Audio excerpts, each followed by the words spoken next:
moving on to our next game. This is Tensai, and Tensai was not released, unfortunately. You can see the backgrounds are nicely shaded in the dark, and this game is supposed to run in real time, so as it gets lighter, then the backgrounds are supposed to get lighter as well. You can see life is hidden in orbs, apparently, very much like the game that it is ripping off, and the purple reminds me, of course, of Second Samurai.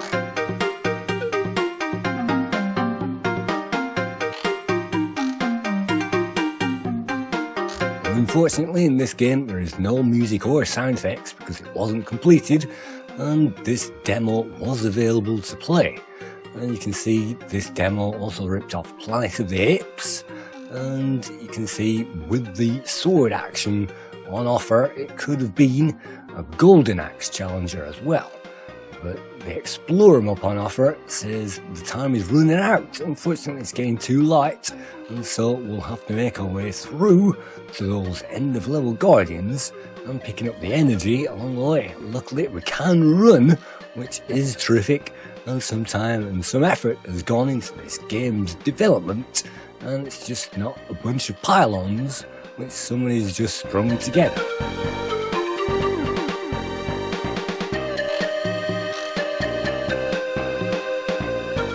The sun is almost up now, and that means that we're going to have to march quickly through these bosses which have only just been plastered into this game, and you can see some care and attention has gone into some of these, and you can see maggots spawning out of this huge worm, and some of these bosses also remind me, of course, of the samurai games.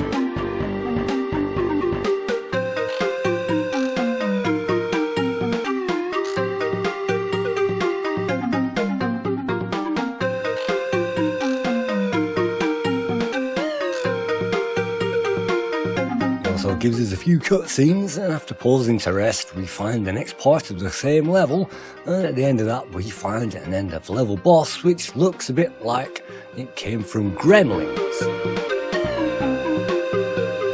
It turns out it's a big grizzly bear or something like that. It's a grizzly end, and that's the end of this game. Let's move on to our next T game, and this is Tracker Hero, and in this game we get to play as a guy who plays the guitar and messes up any number of great sounds.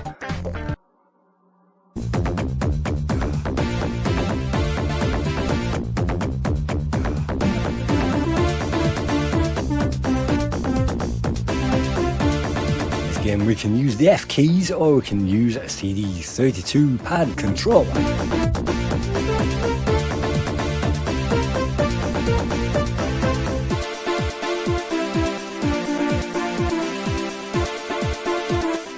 There are quite a number of songs on offer, and some of these are game soundtracks, and as you can hear, this one is from Agony, which really does get difficult to play a little bit later on, and it gives us a chance to play it. Unfortunately, we don't get any guitar hardware on this game.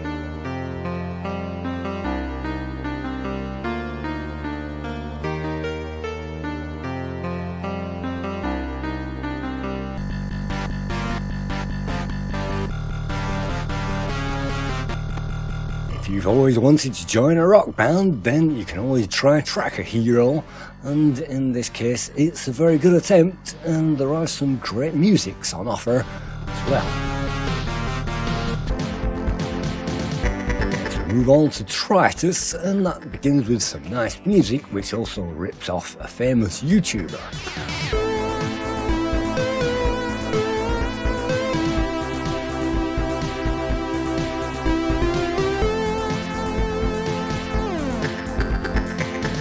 Apparently that music was created many years before Miss Mad Lemon created something very similar, and you can see in this game it rips off Tetris, and it also rips off Blob as well, and we have a blob on the screen, and that licks its way through a number of these blocks, and if you drop a block onto it, it will die, and if you manage to get all the blocks to the top, then it will segue into another bonus game, which is like Breakout, and now you can break out of that screen.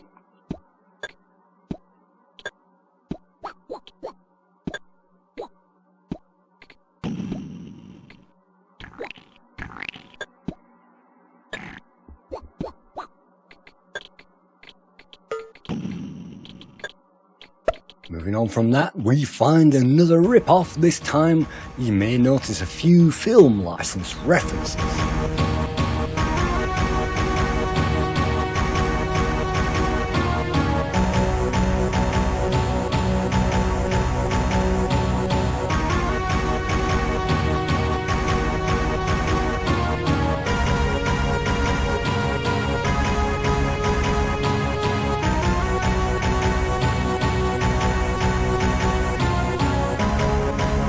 Begins with a nice introduction, and on the title screen we can see that it's a game based on the action series. This is the Turtleminator, and the Turtleminator is a game where we play as a turtle and we get to go around 3 different scenarios.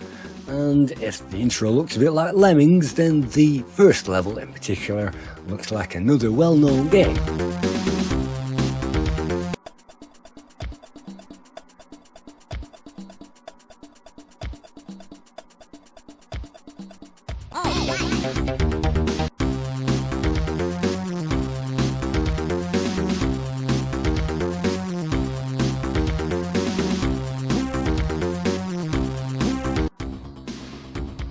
On the second level we find something that looks a bit like Gauntlet, and you'll find Gauntlet elements in this game, as well as the weapons on the bottom of the screen reminding us of worms, and so it's a Gauntlet worms kind of game mixed in with some cannon fodder.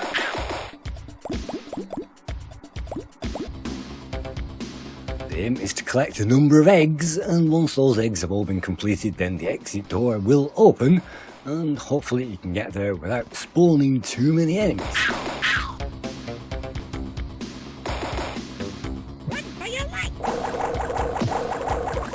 It's also great to hear worms-like voice sound effects as well, and we can use special objects to blow up special items. You can even fly around in a helicopter a bit later on, which is mega fun. Speaking of fun, we get to another tiles game, and in this game we must match a number of tiles together, and that means that we get to move on to the next one.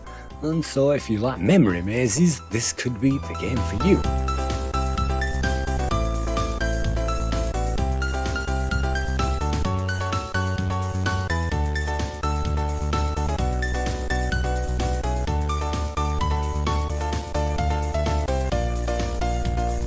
In the bonus stage we find resistance in the form of resistors, and those are very difficult to get through.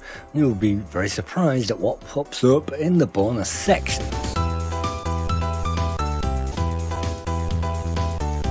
Moving on, the next bonus section features eyes, and in this eye section we've got to keep our eye on those matches, and that gives us a huge stack of points.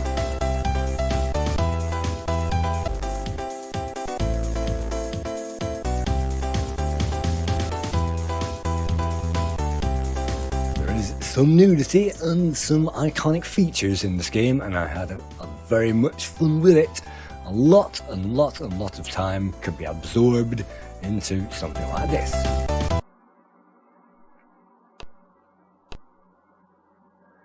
Next we find something of an RPG, and we can choose our warrior at the beginning, and we get an animated introduction which reminds me of Shadow of the Beast. And this game is all in Polish, so unfortunately I can't read a word of it. Let's move on to day 1, where we see a map which isn't absolutely unfamiliar to players of a certain game. And we can move into huge bases, or we can check out individual fights. And in this game we fight against another character, and I think that character has been used from video that somehow people have traced over it and rotoscoped it and things like that.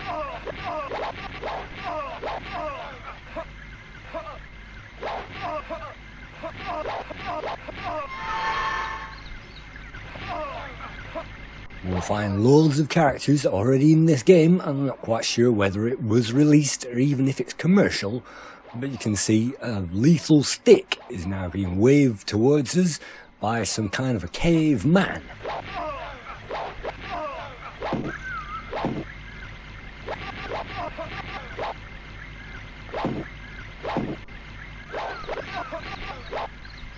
controls in Tyran are pretty difficult and they aren't as spot on as some games that we could mention, and let's not mention Mooonstone at this point because Moonstone is obviously the inspiration for this game. And you can see that this game has something going for it even though it's rock hard, and I think that this is even the end of world boss.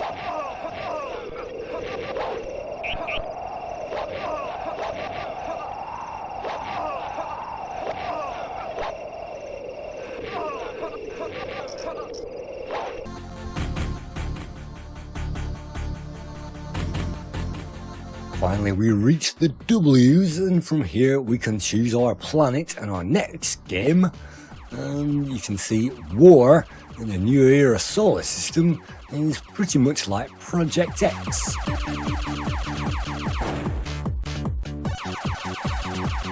Only this time we play in a Defender clone, and in this game we fly Project X type weapons and Project X type ships and Project X type enemies, but we play that in a Defender landscape.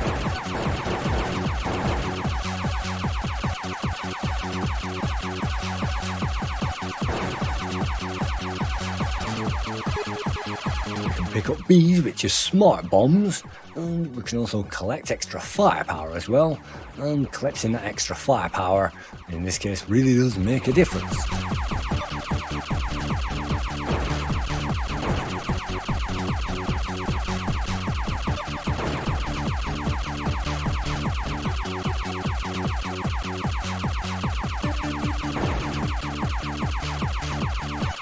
The red fire, and if you can collect the reds or the oranges or the blues in succession, then that will be upgraded, and that means that people can really have a blast with this game. And press space of course to launch the screen clearing Mega Blast, which is the B symbol. These remind me of Deluxe Galaga on the Amiga, the flies buzzing around, and this game is really good, but it's not, unfortunately, amazing.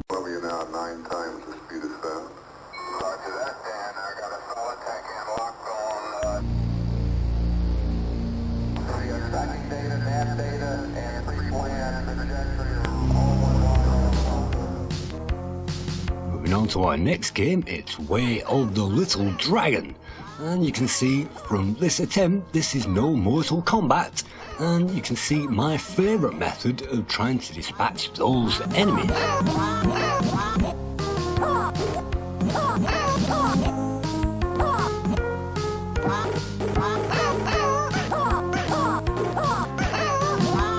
If ever there was a contender for IK+, this definitely isn't it, and a few more blows to the head should make sure that we can progress onto that second level.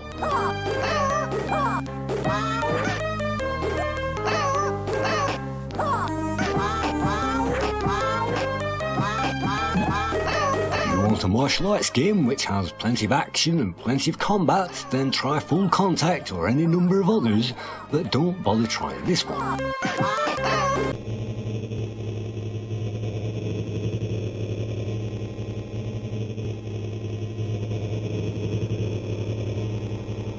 If you like wings, then how about Wingnuts AGA?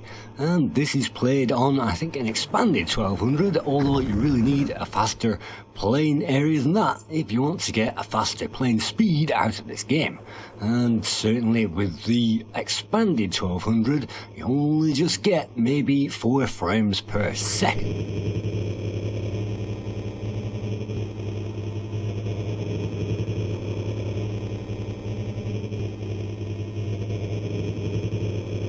If you've played Knights of the Sky or Wings, then this should be familiar territory, and the guy even turns his head towards the attackers, which is familiar territory to all those cartoon adventurers who used to like Dastardly and Muttley.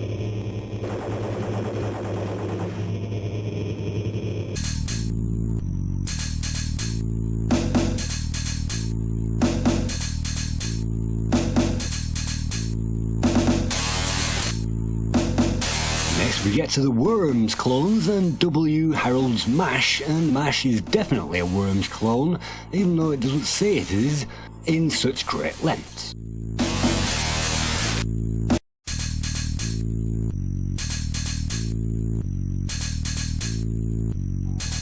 This is not a Worms clone. This is not a Worms clone. This is not a Worms clone.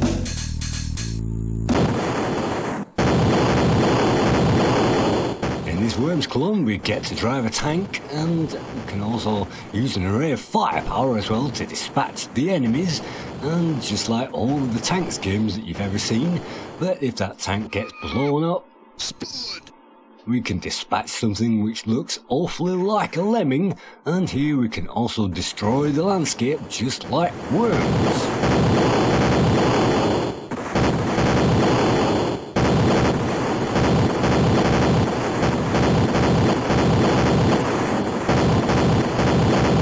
Job to get to the enemy's base, and there's a long terrain between you and it. Luckily we can walk, we can build bridges, and we can use the jetpack to fly our way out of trouble, and we can also use a multi-directional digger, which is certainly a greater upgrade than in Worms or Lemmings. You can see the landscape is huge, and we have to push the red button on the other end and defeat all these enemies using a tank and a lemming.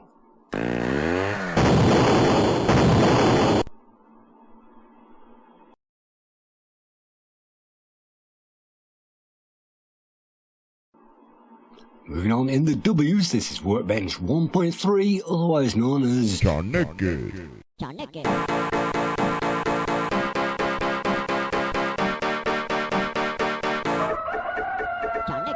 And Chaneques is maybe another Lemmings or a Worms clone, and it opens with some music, and unfortunately it has a game behind this mechanic created in Amos.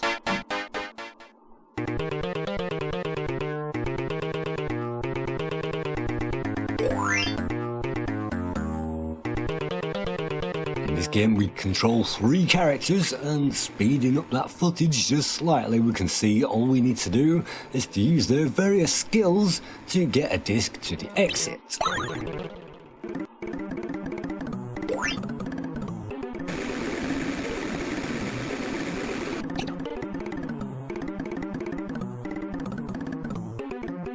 Each character has those skills, and this one can walk up vertical walls,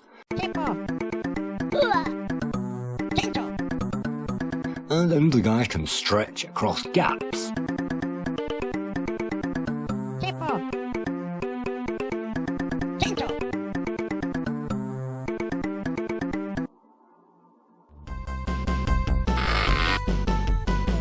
If you wanted an even greater Lemmings ripoff, then this is one I discovered very recently, and you can even climb trees in this version, which makes it more of maybe a manic-minded Zzzep Willy clone, and it's thanks to Hyperius that this footage is available. Thank you, because I couldn't be bothered to rip this game.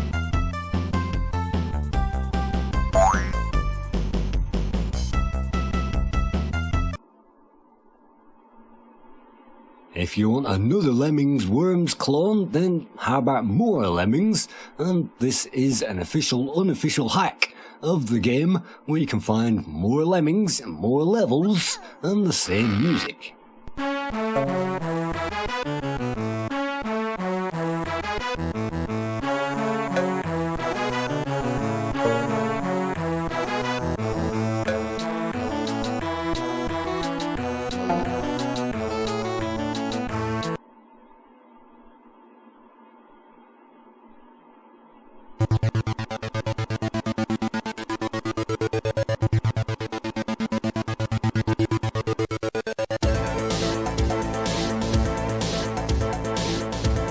Next we move on to X, and it's Xenex, and the music is not a cover of a certain Commodore 64 title.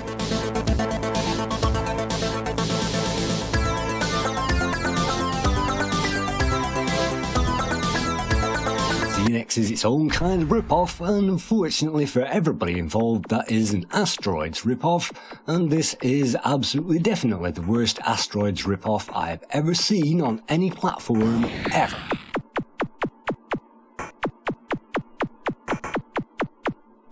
Trying to use some awesome firepower doesn't work, and trying to speed around those things sounds as crazy, and when you're trying to defeat really quick asteroids, sometimes this game is impossible, and that impossibility really does not stand this game in great stead.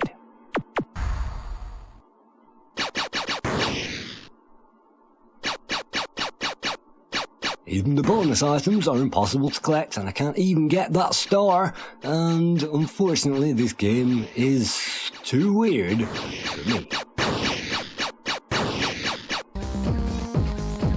Next we move on to another game beginning with X. This is Xmas Disaster, and you can see the flickering is absolutely part of this game because it was only, as far as I know, a demo, and this is absolutely a disaster.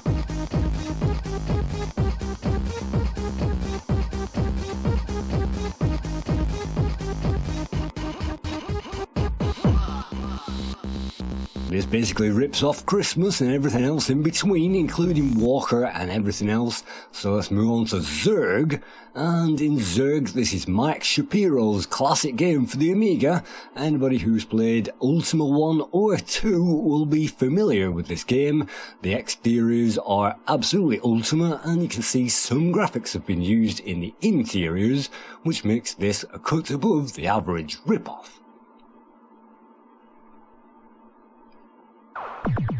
Next, moving on to Z, we find Zerberk, and this is a Mine Runner ripoff, and they've used the same characters to create Berserk.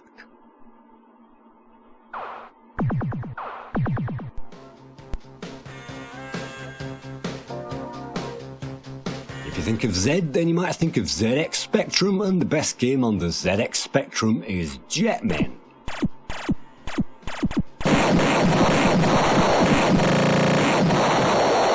Jetmen is an unashamed jetpack ripoff, and jetpack in this case is not represented on the Amiga because jetpack is a classic and this isn't.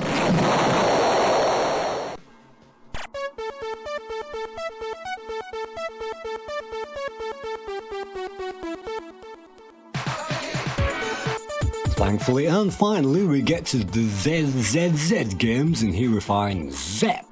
And Zzzep opens at least with a decent title image of stars and some decent title music as well.